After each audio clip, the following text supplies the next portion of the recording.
দর্শক, ভিডিও শুরুতে মিজানুর রহমান আজহারীর এই বক্তব্যটি শুনুন। অন্যের বিপদ যদি দেখেন, এটার জন্য একটা দোয়া আছে। অনেক সময় আমরা দেখি হাসপাতালে ক্যান্সারের থার্ড স্টেজে চলে গেছে, লোকটা হ্যাংলা হয়ে চিকন হয়ে হায়রে কি কষ্ট পায় দেখি না। বিষ্ণু বলে একটা দোয়া যদি কেউ অন্যের কোনো বিপদ দেখে পড়ে, ওই বিপদ তার জীবনে কখনো আসবে না। শুনবেন? শোনার আগ্রহ আছে? অনেক সময় হয় যে আমরা মহাসড়ক দিয়ে যখন চড়ি, দুর্ঘটনায় আইরে আল্লাহ, দুর্ঘটনায় মানুষের মাথা একদিকে, দেহ আরেকদিকে, ব্লিডিং, এরকম হয় না? আল্লাহ তুমি হেফাজত করো। বিশ্বনবী বলেন এই দুর্ঘটনা দেখে কেউ যদি এই দোয়াটা পড়ে, তার জীবনে সে কোনোদিন এরকম অ্যাক্সিডেন্টের সম্মুখীন হবে না। শুনবেন? বিশ্বনবী বলেন অন্যের বিপদ দেখে কেউ যদি পড়ে, আলহামদুলিল্লাহিল্লাযী আফানি মিম্মা বতালাকা বিহি ওয়া ফাদ্দালানি আলা কাসীরিন মিম্মান খালাকা তাফদীলা। মানে প্রশংসা সে আল্লাহর, যে আল্লাহ তাআলা তোমাকে যেই জিনিস দিয়ে পরীক্ষা করেছে, আমাকে ওইটা থেকে বাঁচিয়ে দিয়েছে। তোমাকে আল্লাহ যেই বিপদে ফেলেছে, আমাকে ওই বিপদ থেকে তিনি মুক্ত রেখেছে, আর তার অনেক সৃষ্টির উপর আমাকে তিনি প্রাধান্য দিয়েছে। সুবহানাল্লাহ পড়েন। যে কোনো বিপদ, কারো ক্যান্সার দেখে যদি এই দোয়াটা আপনি বিশ্বাসের সাথে পড়েন, জীবনে কোনোদিন ক্যান্সার রোগে আক্রান্ত হবেন না। দুর্ঘটনা দেখে যদি পড়েন, ওই দুর্ঘটনা আপনাকে স্পর্শ করবে না। যে কোনো কারো বিপদ দেখে যদি কোনো বিশ্বাসী বান্দা এই দোয়া পড়ে, বিশ্বনবী বলেন লাম ইউসিবহু যালিকাল বালা, ওই বিপদ তাকে আর ধরবে না। উফিয়া মিনহু মিন যালিকাল বালা কাইনাম মা কান, সে যতদিন হায়াত পাবে কোনোদিন ওই বিপদ তাকে স্পর্শ করবে না। তো দর্শক, বুঝলেন যে একটি দোয়া তিনি শিখিয়ে দিচ্ছেন। দোয়াটির অর্থ এরকম যে যেই বিপদ দিয়ে আল্লাহ তোমাকে পরীক্ষা করেছে, সেই বিপদ যেন আমাকে না দেয়, এরকম কোন একটি দোয়া। এই দোয়াটি আসলে স্বার্থপরের মতো একটি দোয়া, যদিও তারপরেও তিনি এই দোয়াটি শিখিয়ে দিচ্ছে তার অডিয়েন্সকে, সেটি বুঝলাম। কিন্তু তার উদ্দেশ্য কি, যে এই দোয়া পড়লে কেউ যদি কোনো ক্যান্সার রোগীর সামনে এই দোয়া পড়ে, তাহলে তার ক্যান্সার হবে না। কোনো দুর্ঘটনা দেখে যদি কোনো ব্যক্তি যদি এই দোয়া পড়ে, তাহলে সে ওই দুর্ঘটনায় পড়বে না, এরকম কথা কিন্তু তিনি বলছে। অর্থাৎ তিনি দাবি করছে যে যেই রোগী হোক, মানে ধরুন যে কেউ করোনা আক্রান্ত হয়েছে, কোভিড আক্রান্ত হয়েছে, তো তার সামনে যে যদি কেউ এই দোয়া পড়ে, তাহলে তার আর কোভিড হবে না। তো এই দোয়া সে, মানে যখন কোভিডের করোনা মহামারী আকার ধারণ করলো, সেই সময় কেন সে এই দোয়া মানুষকে শিখিয়ে দিল না? এই দোয়া পড়তে গেলেই তো উল্টো আরো কোভিড আক্রান্ত হয়ে মানুষ ঘরে ফিরে আসবে, তাই না? আচ্ছা, যাই হোক, কিন্তু তার এই দোয়া, সে যে মানুষকে বলছে যে এটি করলে এটি হবে না, এটি করলে এটি হবে না, কিন্তু নিজের জীবনে সে কি এই দোয়াটা কখনো পরীক্ষা করে দেখেছে? সে কি কখনো নিজে কোনো রোগীর সামনে যে এই দোয়া পড়ে তারপরে নিজের উপর সেরকম পরীক্ষা চালিয়ে দেখেছে?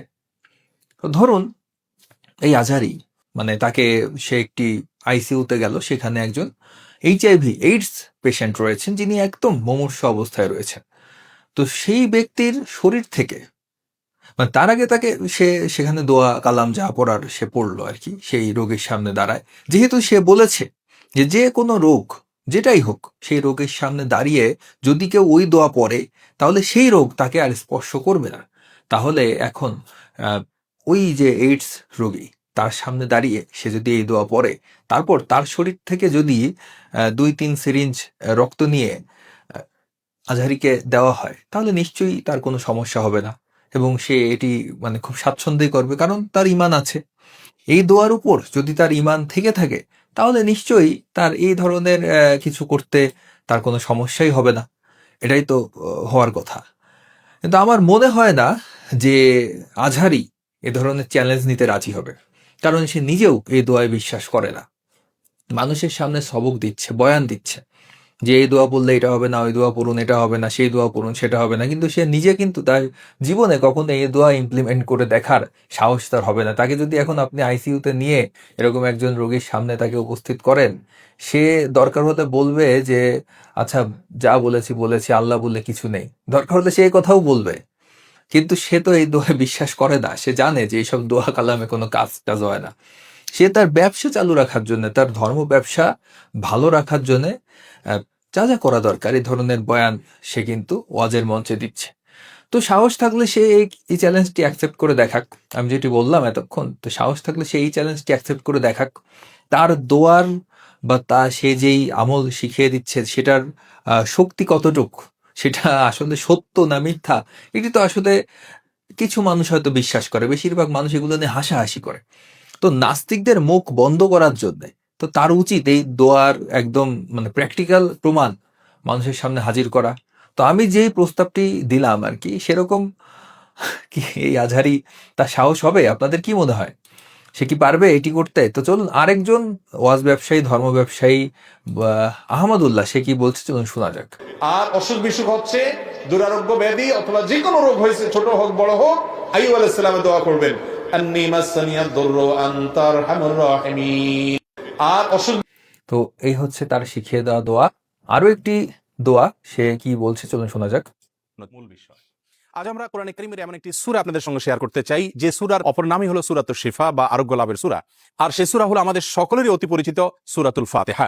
সহিহ বুখারীতে আবু সাঈদ খুদরি রাদিয়াল্লাহু আনহু থেকে একটি হাদিস বর্ণিত হয়েছে, যে হাদিসের মাধ্যমে বোঝা যায় যে সাহাবা ইকরাম সূরাতুল ফাতিহার মাধ্যমে চিকিৎসা গ্রহণ করেছেন এবং অলৌকিকভাবে, বিস্ময়করভাবে কঠিন এবং দুরারোগ্য সমস্যা থেকে তারা মুক্তি লাভ করেছেন। তখন নবী করিম সাল্লাল্লাহু আলাইহি ওয়াসাল্লাম বিষয়টি জানতে পারার পর তাকে বলেছিলেন, ওমা ইউদরিকা আন্নাহা রুকিয়া, তুমি কিভাবে জানলে যে সূরা ফাতিহা এটি রুকিয়া বা সকল রোগ থেকে শেফার একটি মাধ্যম। এজন্য এই সূরা সম্পর্কে উলামায়ে কেরাম বলে থাকেন যে সূরা ফাতিহার মাধ্যমে যে কোনো রোগ বালাই থেকে, যে কোনো বিপদ আপদ থেকে, যে কোনো অসুখ বিসুখ থেকে মুক্তি লাভের মাধ্যম হিসাবে আমরা এটিকে ব্যবহার করতে পারি। সূরা ফাতিহা এ সম্পর্কে ইমাম ইবনুল কাইয়িম রাহিমাহুল্লাহ তিনি বলেছেন, এই সূরাটিকে বারবার আমি আমল করে দেখেছি। আমার জীবনে যখনই কঠিন কোনো ব্যথায় আমি আক্রান্ত হয়েছি, কাতর হয়েছি, তখনই এই সূরা পাঠ করে ফু দিয়ে সে ব্যথার জায়গাকে মুছেছি। আল্লাহ রাব্বুল আলামিন বিস্ময়করভাবে, অলৌকিকভাবে আমাকে সুস্থতা এবং আরোগ্য দান করেছেন। আমি ব্যক্তিগতভাবে আমার কথা বলতে পারি যে আমার বাসায়, পরিবারে আমার বাচ্চাদের যখন কোনো অসুখ বিসুখ হয়েছে, কখনো কোনো সমস্যা দেখা দিয়েছে, তৎক্ষণাৎ আমি সূরা ফাতিহা পাঠ করে তাদেরকে ফু দিয়েছি, তাদের শরীরে মুছেছি এবং সঙ্গে সঙ্গে আল্লাহ রাব্বুল আলামিন বিস্ময়করভাবে আমাকে উপকারিতা দিয়েছেন। আর এরকম ঘটনা আমার জীবনে ২-৪ বার নয়, বরং অগণিতবার ঘটেছে। এজন্য দেখুন, এটি হচ্ছে আহমদুল্লাহর কি পরিমাণ মিথ্যাচার। সে দোয়া কালাম ফু দিয়ে নাকি সে নিজে, তার সন্তান, তার মানে পরিবারের সবাইকে তিনি এই দোয়া সূরা ফাতিহা পড়ে নাকি সে সুস্থ করে দিচ্ছে, কিন্তু সে নিজেই হাসপাতালের বেড থেকে বার্তা পাঠায়। মানে কি পরিমাণ ভণ্ড হলে এ ধরনের কথা বলা যায়। সে নিজে একটা করে আর মানুষকে শেখায় আরেকটা। দেখুন, সে নিজে হসপিটালে ভর্তি হয়েছে বেশ কয়েকবার, এক দুইবার নয়।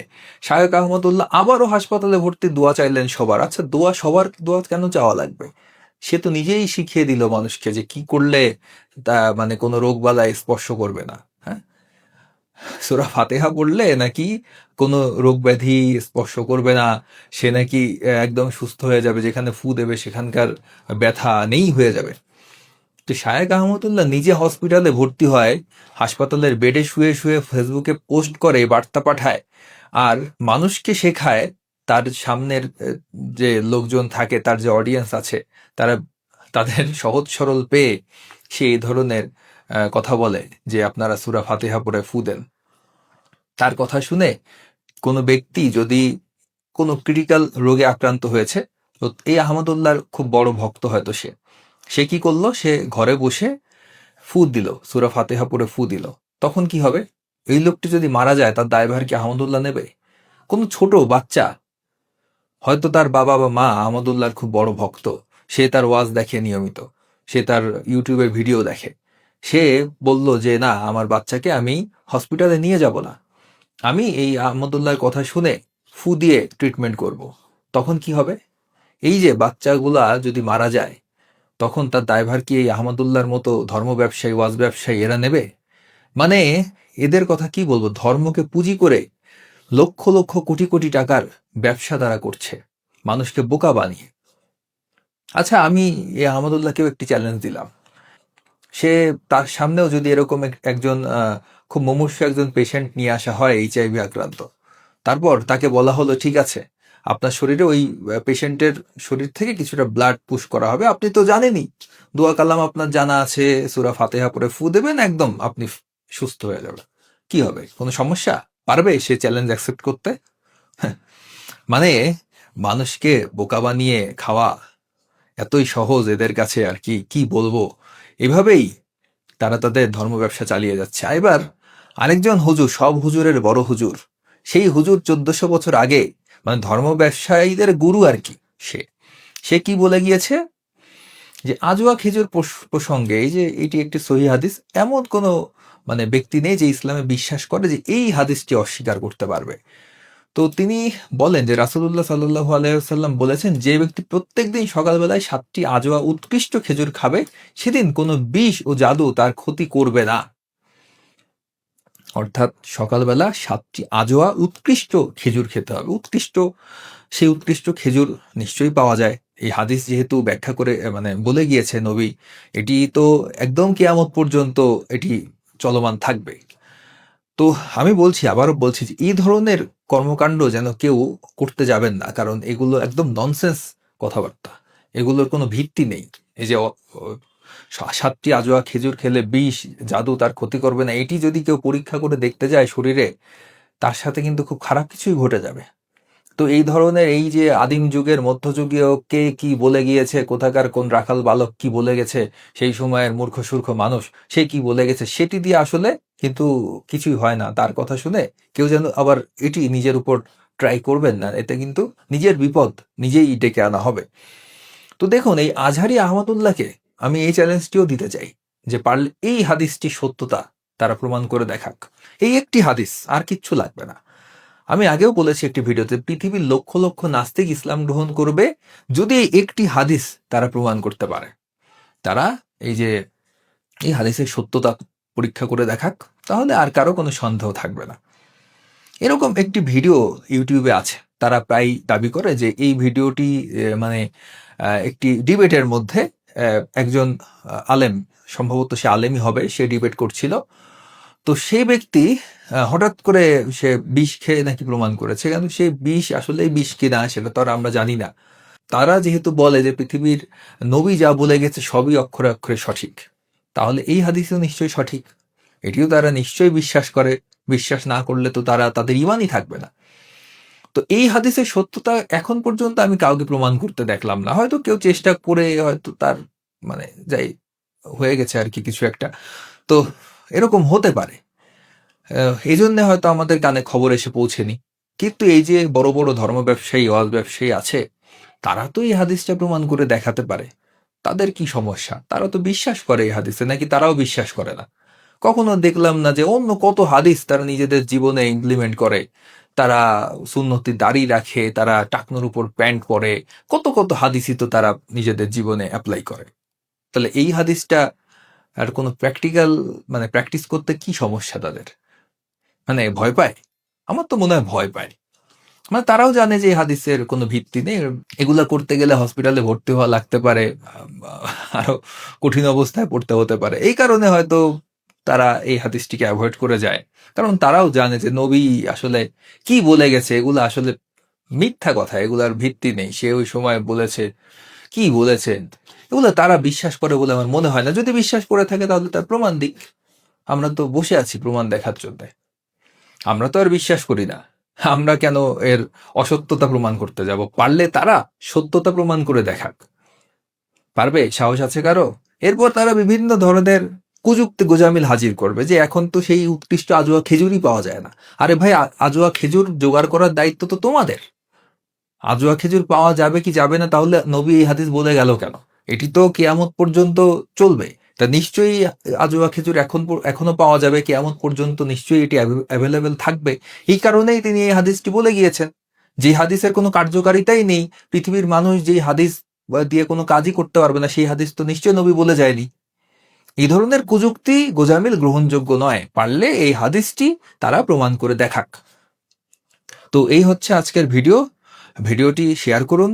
ওই যে ধর্ম ব্যবসায়ী, ওয়াজ ব্যবসায়ী আছে, তাদের কাছে এই ভিডিওটি পৌঁছে দিন এবং বলুন তাদেরকে যে এই যে একজন আপনাদেরকে চ্যালেঞ্জ জানিয়েছে, পারলে এই চ্যালেঞ্জগুলো একটু অ্যাকসেপ্ট করে দেখান। আপনারা তো নিজে মুখে বলেছেন, আজহারি নিজে মুখে বলেছে একটি দোয়া সে শিখিয়ে দিল, যে এই দোয়া পড়লে কোনো ধরনের দুর্ঘটনা, বিপদ আপদ, কোনো ধরনের রোগ ব্যাধি স্পর্শ করবে না, একটি দোয়া সে শিখিয়ে দিল।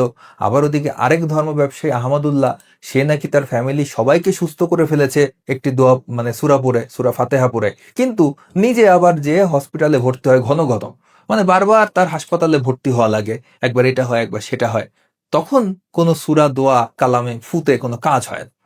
তো পারলে আহমদুল্লাহ সেটি প্রমাণ করে দেখাক, আমরাও দেখতে চাই।